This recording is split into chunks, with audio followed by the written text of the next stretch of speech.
Process for you? Was that fun or a lot of work?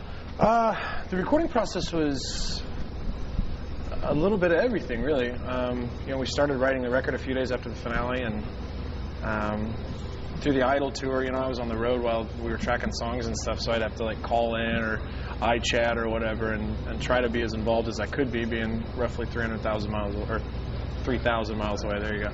And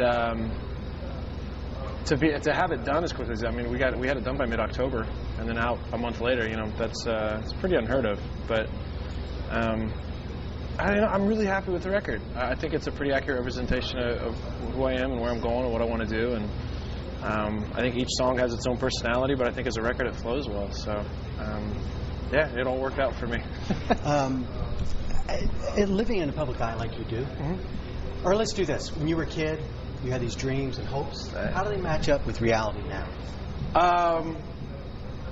I think my dreams growing up, as they pertain to being a musician, on this level, the shows pretty much match up.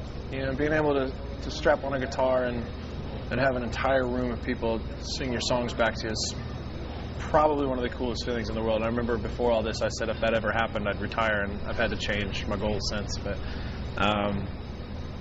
what I don't think I ever really thought about was everything else. The 8-hour, 10-hour drives to the next city, and missing family stuff.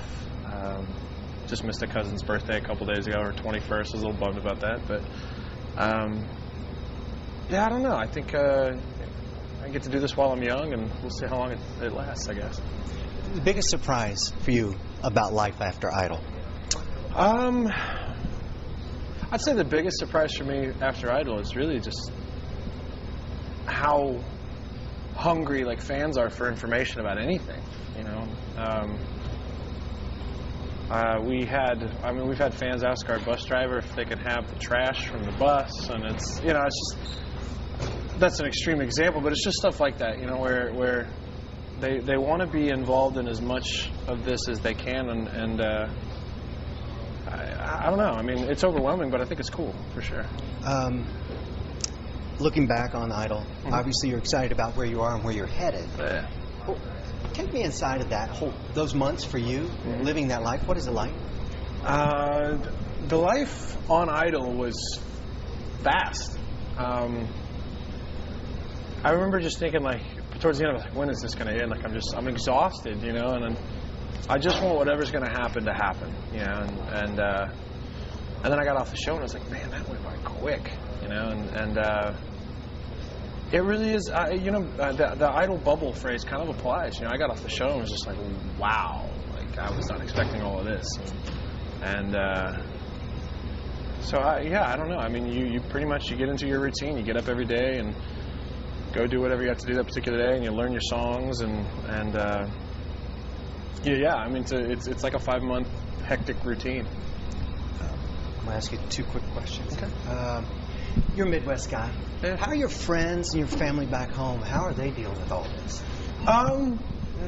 99%, I would say. My friends and family handle it really well. They don't get caught up in it, and they're the first to kind of jab me in a way that kind of keeps me grounded really well, which is good. But I don't know. I can't say I've had really any big problems with it.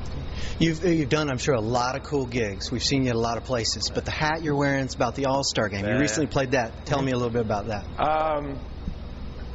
A pretty roundabout way for me to get there, but it was a big childhood dream of mine to be involved with Major League Baseball, and so to be able to perform at the All-Star Game wasn't exactly what I had in my head when I was growing up. I thought I was going to be pitching, but just to be there was a trip, and to be able to walk around and meet the players, and I was lucky enough to get to meet Hank Aaron, which is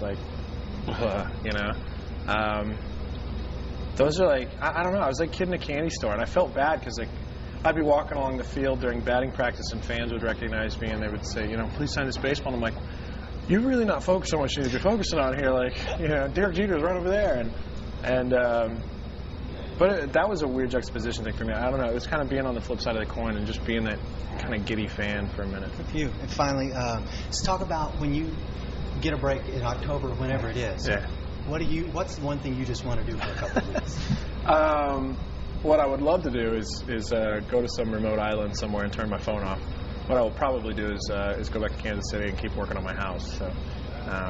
Yeah, I've heard you're quite the decorator. Yeah, I'm trying. You've been working on that, huh? I'm trying to be. But it's funny, man. We had a 2-week break at the beginning of June, and I was like, I'm going to distress. You know, I've been going for about a year, and I'm just going to take these 2 weeks and relax. And instead, I probably lost another 10 pounds worth of stress, just like toiling over color choices. But we're on the other side of it now, and life's good. Cool. Yeah. Thank you.